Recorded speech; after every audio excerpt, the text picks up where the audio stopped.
नमस्कार ମୁଁ ହର୍ଷ ପରିଚ୍ଛା ମୋର ୟୁଟ୍ୟୁବ ଚ୍ୟାନେଲକୁ ମୁଁ ଆପଣମାନଙ୍କୁ ସ୍ୱାଗତ ଜଣାଉଛି। ଏହି ଭିଡିଓରେ ଆମେ ଆଲୋଚନା କରିବା ଏକ ଭୟଙ୍କର ବିମାନ ଦୁର୍ଘଟଣା ଘଟିଛି ଯେଉଁଠାରେ କି ପାଞ୍ଚରୁ ପାଞ୍ଚ ଜଣଙ୍କ ସମସ୍ତେ ମୃତ୍ୟୁବରଣ କରିଛନ୍ତି, ଯାହାକି ଏକ ଦୁଃଖଦ ଘଟଣା।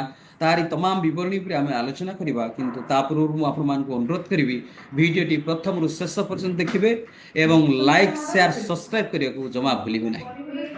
ଆଜି ସକାଳେ ମୁମ୍ବାଇରୁ ବାରାମତୀ ଯାଉଥିବା ସମୟରେ ଏନସିପି ମୁଖ୍ୟ ଏବଂ ମହାରାଷ୍ଟ୍ରର ଉପମୁଖ୍ୟମନ୍ତ୍ରୀ ଅଜିତ ପାୱାରଙ୍କର ଏକ ମର୍ମନ୍ତୁଦ ବିମାନ ଦୁର୍ଘଟଣାରେ ମୃତ୍ୟୁ ଘଟିଛି।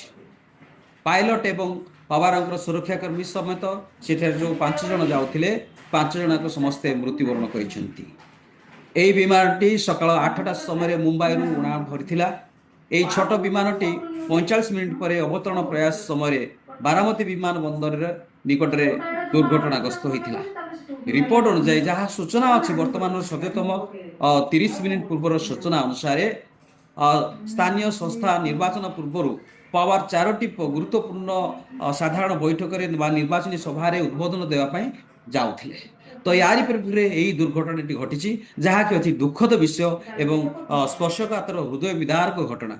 ଘଟଣାସ୍ଥଳରୁ ମିଳିଥିବା ଦୃଶ୍ୟରେ ଯାହା ଜଣାପଡୁଛି, କେବଳ ନିଆଁ, ଧୂଆଁ, ବିମାନର ଖଣ୍ଡ ବିଖଣ୍ଡ ଅଂଶ ଏବଂ ଆହତମାନଙ୍କୁ ହସ୍ପିଟାଲ ନେଉଥିବାର ଦୃଶ୍ୟମାନ ଦେଖାଯାଇଛି। କିନ୍ତୁ ଦୁଃଖ ଏବଂ ବିଭିନ୍ନ ଆମ୍ବୁଲାନ୍ସ ମଧ୍ୟ ସେଠାରେ ଉପସ୍ଥିତ ରହି ହସ୍ପିଟାଲ ନେବାର ଦୃଶ୍ୟମାନ ଦେଖାଯାଇଛି। କିନ୍ତୁ ଦୁଃଖ ବିଷୟ, କୌଣସି ଲୋକ ମଧ୍ୟ ସେଥିରେ ବଞ୍ଚି ପାରିଲେ ନାହିଁ, ସମସ୍ତେ ମୃତ୍ୟୁବରଣ କଲେ।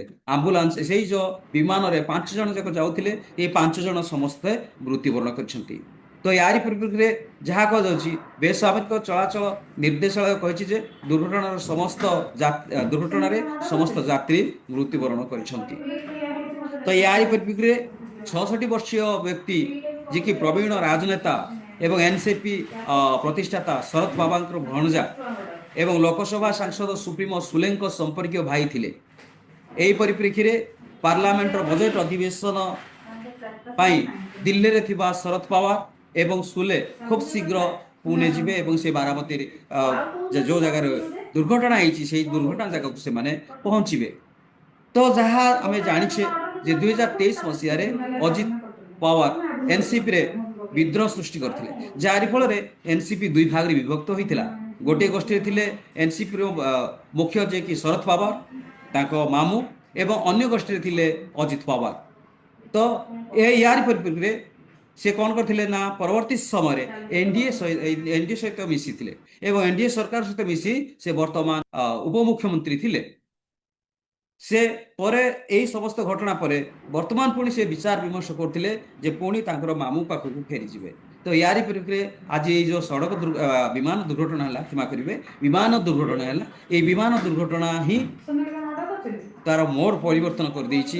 ଯାହାକି ସେ ନିର୍ବାଚନ ସଭାରେ ଉଦ୍ବୋଧନ ଦେବାକୁ ଯାଉଥିଲେ ବା ତାଙ୍କର ଯେଉଁ ନିର୍ବାଚନ ପରିସର ଯେ ସେ ନିଜର ଦଳକୁ ବିଜେତା କରିବା ପାଇଁ ବା ନିଜର ଦଳର ସତ୍ତାକୁ ବଜାଇ ରଖିବା ପାଇଁ ଯେଉଁ 4ଟି ଜାଗାରେ ଉଦ୍ବୋଧନ ଦେଇଥାନ୍ତେ, କିନ୍ତୁ ଦୁଃଖର ବିଷୟ ଅତି ଅଳ୍ପ ସମୟ ଭିତରେ ସେ ମୃତ୍ୟୁବରଣ କରିଛନ୍ତି। ଯାହା ଏଇ 8ଟାରେ ହିଁ ଯେଉଁ ବିମାନଟି ଉଡ଼ାଣ ଆରମ୍ଭ କରିଥିଲା। ଏଇଟା ଏକ ହୃଦୟ ବିଦାରକ ସ୍ପର୍ଶକାତର ବିଷୟ, ଯାହାକି ବର୍ତ୍ତମାନ ଥିଲେ 2 ଘଣ୍ଟା ପୂର୍ବରୁ, କିନ୍ତୁ ଆଉ 2 ଘଣ୍ଟା ପରେ ସେମାନେ ନାହାନ୍ତି। ତ ଏହାରି ପରିପ୍ରେକ୍ଷୀରେ କହିବାକୁ ଗଲେ ଯେଉଁ ବିମାନ ନିର୍ଦ୍ଦେଶାଳୟ ତରଫରୁ ଏଇଟା ଗୋଟେ ବିବୃତ୍ତି ଯେ ଯେତେବେଳେ ଉଡ଼ାଣ କରାହେଉଛି ସେ ସମୟରେ ଯାନ୍ତ୍ରିକ ତ୍ରୁଟି କିମ୍ବା ବିମାନର ସମସ୍ତ ବ୍ୟବସ୍ଥା ଉପରେ ଯାଞ୍ଚ କରାଯାଉନାହିଁ କି ଯଦି କୌଣସି ପ୍ରକାର ଅସୁବିଧା ହେଲା କଣ୍ଟ୍ରୋଲ ରୁମ୍ ସହିତ ଯୋଗାଯୋଗ କରିବା ପାଇଁ ସେମିତି କିଛି ସୁବିଧା କରାଯାଉନାହିଁ କି? କାରଣ 45 ମିନିଟ୍ ଭିତରେ ସେମାନେ ଯେତେବେଳେ ତଳକୁ ଓହ୍ଲେଇବା ପାଇଁ ଚେଷ୍ଟା କରୁଥିଲେ, ସେଇ ସମୟରେ ହିଁ ଦୁର୍ଘଟଣା ଘଟିଲା। ତ ୟାରି ପରିପ୍ରେକ୍ଷୀରେ ଗୋଟେ ପ୍ରଶ୍ନବାଚୀ ସୃଷ୍ଟି ହେଉଛି ଯେ ବାରମ୍ବାର ଏଇ ଯୋଉ ଆନ୍ଧ୍ରପ୍ରଦେଶର କଥା ଯଦି କହିବା, ଅହମ୍ମଦାବାଦ କଥା ଯଦି କହିବା, ଦିଲ୍ଲୀ କଥା ଯଦି କହିବା, ବାରମ୍ବାର ଏହିପରି ଭାବରେ ଯେଉଁ ବିମାନ ଦୁର୍ଘଟଣା ଘଟୁଛି, ତାହା ସମସ୍ତଙ୍କ ମନରେ ଏକ ପ୍ରଶ୍ନବାଚୀ ସୃଷ୍ଟି କରୁଛି। ଯେଉଁମାନେ ପରିଚାଳନା କରୁଛନ୍ତି ବିମାନ କର୍ତ୍ତୃପକ୍ଷଗଣ, ସେମାନଙ୍କ ଉପରେ ଗୋଟେ ପ୍ରଶ୍ନବାଚୀ ସୃଷ୍ଟି ହେଉଛି। ଭିଡ଼ିଓଟି ପ୍ରଥମରୁ ଶେଷ ପର୍ଯ୍ୟନ୍ତ ଦେଖିଥିବା ହେତୁ ମୁଁ ଆପଣମାନଙ୍କୁ ଧନ୍ୟବାଦ ଦେଉଛି ଏବଂ ଲାଇକ୍, ସେୟାର, ସବସ୍କ୍ରାଇବ୍ କରିବେ ବୋଲି ମୁଁ ଅନୁରୋଧ କରୁଛି। Thank you so much. ନମସ୍କାର।